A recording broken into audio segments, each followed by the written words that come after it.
Hi guys, Tipple here. Today we are unboxing and taking a look at the Lian Li Strimer Plus version 2. So in this video I'll unbox them, have a look at them, do a review, compare them to the version 1s that I've already got in the case. So I'll get them out and we'll have a bit of a comparison, see what I think of the difference. I'm going to get them installed. I'll do a separate video on how to install them to keep the video shorter. But at the end of this video we will see them installed and do a bit of a comparison to what they look like compared to the current ones. I'm hoping I'll be able to get them to work with my iQ software like I did with the version 1s. Link to my video up there on how I did that with the version 1s. I'm hoping it's going to be the same way. We'll find out. Right, let's get them open. Okay, here we are. So I've got the 24-pin motherboard cable and I've got the triple 8-pin GPU cable. Let's start off having a look at the triple 8-pin.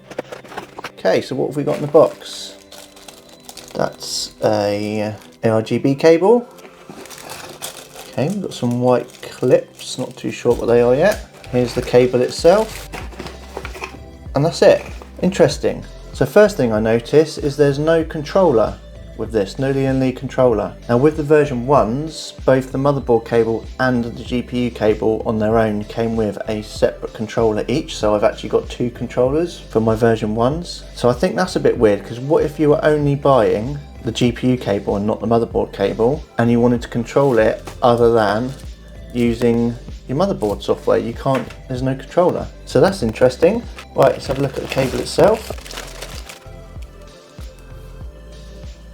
Okay, I think that's the thing I've heard, is they're a lot more flexible, which that is. Much more bendy than the other one. We'll get the other one out and have a comparison in a minute, but yeah, that feels a lot more flexible. I don't remember the other one being so separate. I guess that's just, you move these across actually. And the actual cables themselves behind the lighting strips, these feel a lot nicer. They're like rubber and they're like, I guess, sealed together in a flat strip. So they're nice and bendy. Like the previous ones were like a material, like a nylon-y type cable. Okay, so that's obviously the bit that would go into a controller, but we don't have a controller. So I assume that will go into there and that will go to your motherboard if that's how you were doing it. Some instructions. Okay, yeah, in instructions it does show you how you can plug it into a controller, but it says the controller is not included. And it says you have to purchase the 24-pin to get the controller. That's cheeky. I mean, I'm sure most people will get both, but yeah, I don't like that. Okay, so these white clips then, immediately I can't see where they go because they don't clip on that. Are they just to clip these cables? So I think it's to clip these bits. Can't see what else you would do with them. Okay, and you can flip the cables round, so this does unclip. Right, so yeah, you can unclip that, comes all the way off, so that completely disconnects the lighting from the cables, so you can flip it round if you want the cables to go a different direction. But I'll put that back on for now until I come to install it, and we'll find out if it's in the right direction for me or not already. Okay, now these seem to come off quite easily, which is a bit annoying. I don't remember having that issue with the old ones. Okay, let's have a quick look at the motherboard cable, then we'll get my old cables out and do a bit of comparison. Oh, hang on, I see. It's this side.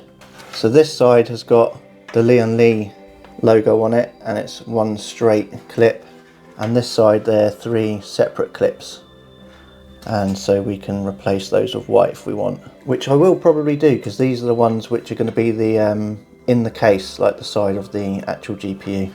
Right, let's get the motherboard cable out and have a look. Okay, motherboard cable.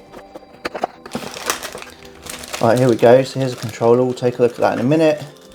Ah, so this one actually gives us a long white extra clip, which makes sense because, yeah, that's all in one. Again, instructions. Thank you for your purchase.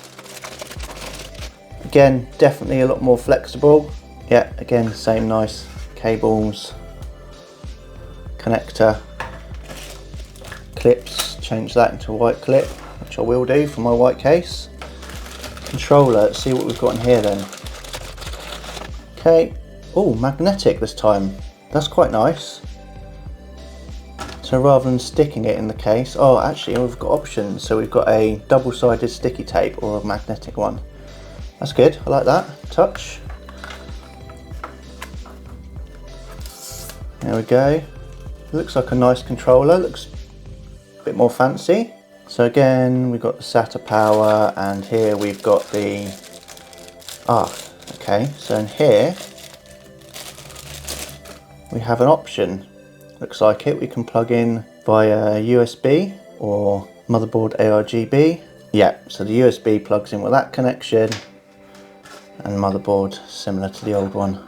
Okay, so I guess motherboard cable goes in here. Looks like we've got a bit of switch there. So this is where the previous version, the controller that came with the motherboard had a connection that worked with the 2x 8-pin GPU cable.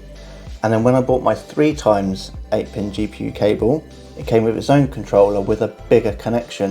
And it looks like this one, you've got one controller that can do either, and you've got a little switch to pick what one. So mine's obviously going to be that one because it's the 3-pin. But still, I still think they should give you one with the GPU cable if you're going to be just using a GPU cable. Right, okay, let's get the old ones out and have a little comparison. Right, okay, here we are. So I've got the old ones out and we'll do a bit of a comparison. Obviously, old ones here, new ones here. Let's start off with the controllers, actually. So the controllers, like I said, the new one looks a lot nicer, doesn't it? It's a little bit thicker, similar size though. Now, first thing I noticed is there are no buttons on it like this one. So this one, you could control the streamers using this controller, but I know now they've got their Lian Li software, which apparently is really good for controlling it. So you don't need this to press buttons, you need the software, which is perfect. But what does worry me is if I'm not using that software and I want to control via IQ, on this one I was able to hold this button down, which then meant it was going to go through the motherboard RGB cable, which I then had sort of linked into my IQ Corsair controllers. And like I said, on this one it's got the two slots there, and this one had the bigger one for the 3-pin GPU cable. Okay, so that's controller. Right, motherboard cable, as you can see, like I said, this one was a lot more rigid. It's kind of, you know, bent into the shape I've had it. It's kind of like stuck in that shape now. Really not that bendable.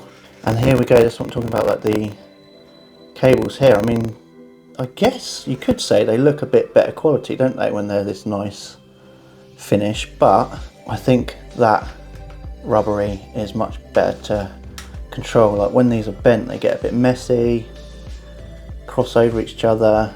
So yeah, I do like the new version there, and you'll see that even more actually when we look at the GPU one.